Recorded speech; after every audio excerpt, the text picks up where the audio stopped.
Hi, I'm Dan. And I'm James. And welcome to the Cornwall Property Podcast, where every week we bring you the latest news, hot topics and guidance around the Cornwall property market. Stay tuned to be informed, inspired and to have any of your property related questions answered by trusted local property professionals. Well, we are back again, episode 3. Here we are. Let's get on with it. So thank you for all those who have been following us and been listening so far. But again, just to reiterate, our mission, why are we here, why are we doing this podcast, there is a big issue going on in Cornwall with housing. There's a big housing crisis. We are wanting to try and tackle that housing crisis, aren't we, James? Absolutely. And just want to say a big thank you as well for all the lovely feedback we've had back from many people. And it's really nice to have your support. So thank you once again. Yeah, 100%. So again, this is our market update and our property picks episode. So this is, we are going to give you a little bit of updates with regards to what's been in the news property related wise, be it nationally, locally, and then we're going to pick out our top vacant, empty, derelict properties, whether it be commercial and one residential, for you guys to get some ideas on how you can be a part of this and help this crisis, tackle this crisis with us essentially. Absolutely. So I'm going to hit us off, James. We've had recently the rent reform bill, essentially the housing reform bill, has been brought back up in the news. So this is something that's been spoken about for a few years now. It went a bit quiet, obviously with COVID, understandably, but now it's been brought back up in discussion. So essentially, the things that the housing minister has brought up, there's two main topics that were highlighted in the rent reform bill, and that was registration, so Landlord Register, so a national register where all private landlords have to be on a register. So we already have something similar for HMOs. So if you're not familiar with what HMO is a house of multiple occupancy. So it's where 3 or more people from separate households live in one home or one dwelling. So that's seen as called a HMO. Now, when you have a HMO with more than 5 people living in that dwelling, you have to have a license on it. So you've got to hit certain regulations and compliance. Now, landlords have to register for a license. So that's how the government or the council, your local council, it's normally quite area specific. They have to get all the details for that landlord. They then regulate it. So for example, the council will come into the property, they would inspect it, check it's up to regulations and making sure that you're adhering to fire regs, electrical safety regs, things like that, making sure it's compliant and safe for the tenants. And that is just how you get your licensing, and it has to be renewed on a 5-year basis. So they are trying to do this now on a national basis, but on everything. So a private landlord register. So again, what are your thoughts on that, James? How do you feel about that one? Welcomed? Yeah, I think it is. I think it's going to do wonders for the industry. I think it's quite good that things are becoming a little bit more regulated because, it's just to filter out those landlords that are, I hate to say it, quite rogue.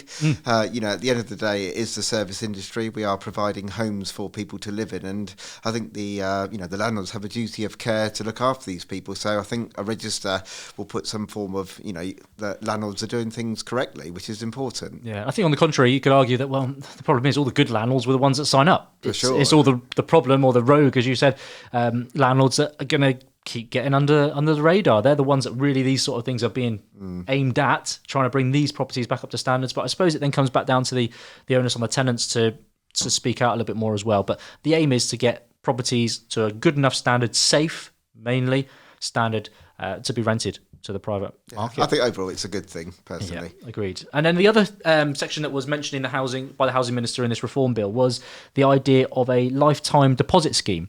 So at the moment, tenants, if you're going for a tenancy, they have to pay a deposit with generally a first month's rent up front. Then when you come to the end of that tenancy, you're going to try and either hopefully buy your own home, or you've got to go to a new rental. You've got to then fork out that money again to get the deposit and your first month's rent for the new place you're looking at. So that's quite a hindrance for some people and actually can put people off because you can potentially pay up to 6 weeks worth of rent as a deposit.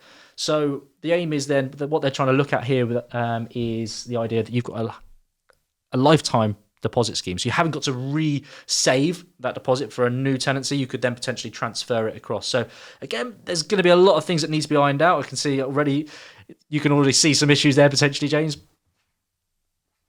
No, again, not necessarily, but just, again, the idea is simply what we want is to make these tenants, make it more streamlined, really, isn't it, to get into new tenancies? Because at the minute, there's a lot of problems and issues with money, saving up money to get these new deposits up. So the idea is that we can hopefully help that with a lifetime deposit scheme. You think that's a good idea? I think it's a very good idea because, people aren't absolutely loaded at the moment. It's been a very tough year, and for people waiting to get into property, if they're lucky enough to find a place, especially in Cornwall, as we know, it's like 100 people to one property at the moment. And if you've got, I say £1,000 deposit, people just don't have that disposable income just sat in the bank, like ready to go. So I think, again, overall, it's going to be a really good thing, and good for people to get on the housing ladder. For sure. And again, just to reiterate, guys, so those of you listening, this is not something that's coming in right away. This is something that's been spoken about for a few years.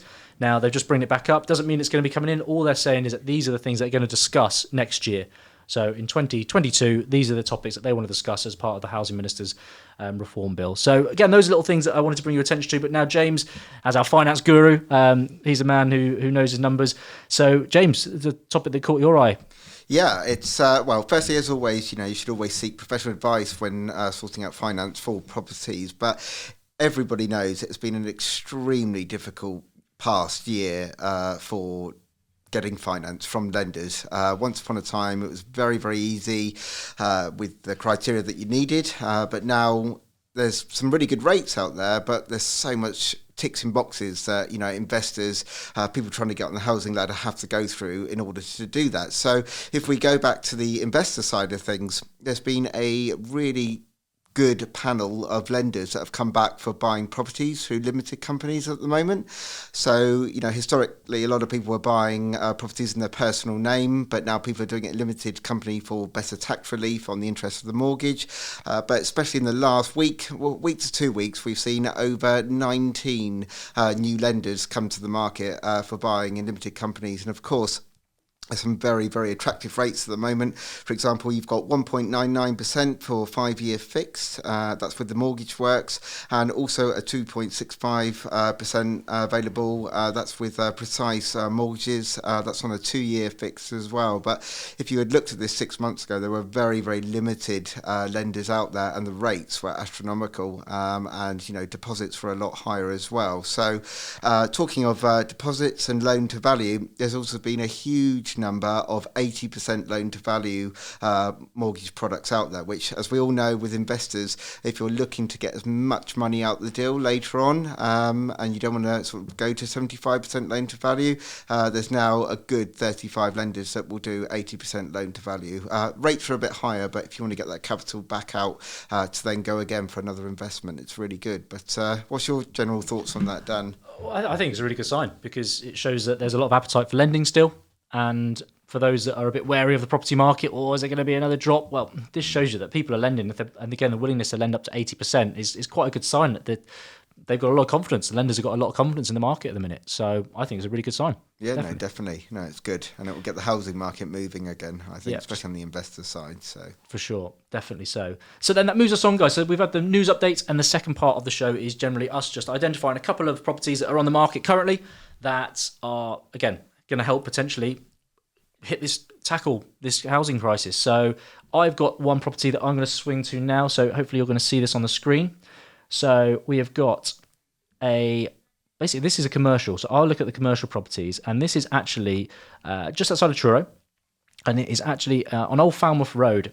It's for just under £1 million. So again, bear with me, but there's a lot of development potential here. In fact, it's currently a bungalow, but it sits on 0.4 acres of land. Wow. So there's already plot. Yeah, no, it's a lovely, lovely plot there. And there's already outline planning permission. So it doesn't mean there's planning there, but it means that there's outline permission without details, full details, for 6 units, so 6 homes, which are ranging from 3 to 4 beds. So there's a good opportunity to add some new properties, homes to the Cornish market here, just from this one plot. So yeah, just a little example there. Again, this with the commercials, you're generally going to need to know a lot more with regards to planning, doing your due diligence. Again, we mentioned it previously on the Ask Dan and James episode on who needs to be in your power team. Planning consultants, surveyors, people like that need to be in part of your team. So if you don't know any of those, by all means, reach out to us. We can link you up with people that we use and we can recommend. But again, great opportunity here to add some value. Each of these properties got their own garage, private gardens. Again, real good location, really close to the centre of Truro too. What are your thoughts on that one?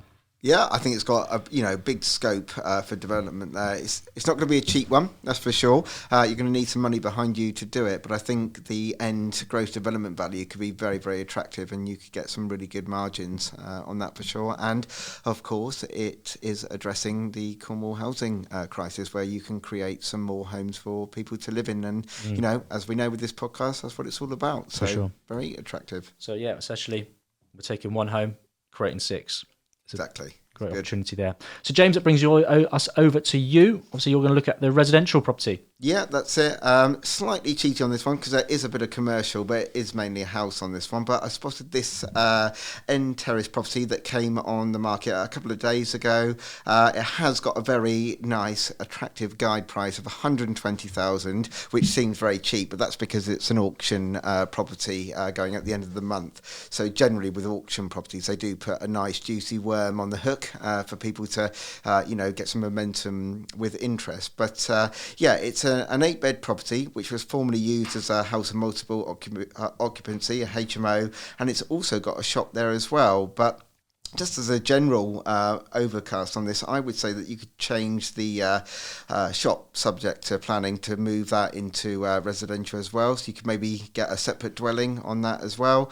But I don't think that you would need to spend huge amounts on this because it's already been used as a HMO. It's just the shop aspects that I think you would need to spend a bit of money on converting that over. But yeah, it's got your standard living room, 2 kitchens, 2 shower rooms, storage cupboards, ensuite, 3 toilets in there as well. And I think this could be really, really good for creating, effectively 8 new rooms for people to live in. Yeah, definitely. One thing I've noticed that it doesn't mention on here is about the HMO license. So it'd be interesting to do a little bit more homework, just checking the licensing. Again, ticking on to the auction, the fact that it's on an auction. Yeah, it's great. It's got a nice juicy hook with regards to what you mentioned there with the 120k guide price. But what you'll find with auction properties, the guide price has to be within 10% of the actual reserve. So the reserve price, so it will be sold for at least 10% over that price. So it's not too bad, although it's a nice juicy hook, I'm sure they're hoping for a bidding war on this one for sure. Yeah, definitely. So that kind of gives us the close. There's 2 opportunities there, guys, for you to look at. Again, these are empty, derelict properties. Again, we gave some juicy numbers last time on the podcast with regards to the properties available that are empty, derelict, and the number of people on the housing on the waiting list for homes. So we are trying to encourage, help, and show people how they can help bridge this gap between empty properties and people on the waiting list for housing. Let's get these properties back to the market and get them in use. So that brings us generally to a close for today's podcast. So thank you so much for listening. If you've got anything you want to share with us, how can they do that, James? Quite simply, you go to www.cornwallpropertypodcast.com, scroll straight to the end, and there's an area there that you can just put your name and your question, and please, any question that comes to your mind, we are here to help. This is a property community and we want to build people and educate them where we can and, of course, inspire them. So it's great to have you involved. For sure. Thank you so much for those who already got in touch as well. And again, other ways, we've got Facebook page, Cornwall Property Podcast Facebook page. Send us a message via there also, or you can email us hello@cornwallpropertypodcast.com. We'd love to hear from you. Please subscribe, leave us a review. Hopefully you've enjoyed this. We've obviously got other episodes that you can listen back to if you haven't already done so. And until next time, thank you for listening. Thanks, guys. Take care. Bye-bye now.